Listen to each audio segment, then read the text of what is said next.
চন্দ্র দা কি মাছ এগুলো? এটা আমরা পুকুর থেকে এখন ধরে নিয়ে আসলাম। জ্যান্ত জ্যান্ত কাতলা মাছ দুটো। হ্যাঁ, ওয়েট কেমন হবে মাছগুলোর? ওই 2 কেজি, দুটো 4 কেজি হবে। তার সাথে আমরা ওখানে নিয়ে আসছি লোকাল দেশি শিঙি আছে, দেশি ট্যাংরা আছে, দেশি টাকি মাছ আছে। দেখাও তো মাছগুলো, দেখাও তো একটু। এই মাছগুলো খেতে কি টেস্ট হবে খুব? এটা লোকাল আমাদের পুকুরের মাছ।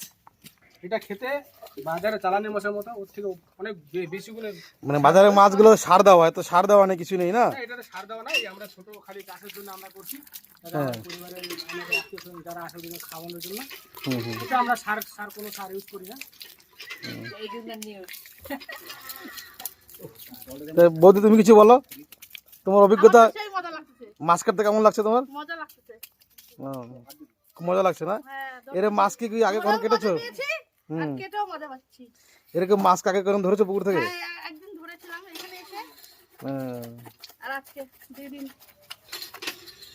যাক ভালো। কিন্তু এনারা দুজন এখানকার বাসিন্দাই না। কোথাকার বাসিন্দা? এনারা দুজন এখানকার বাসিন্দা না, এনারা শিলিগুড়ি থেকে এসেছে। হ্যাঁ, আপনি কোথা থেকে এসেছেন? আপনি কোথা থেকে আসছেন? আমিও শিলিগুড়ি থেকে এসেছি। তার সাথে বলে যাবি 2 মাস, আমি 2 মাস 2 মাসের বাঙ্গি।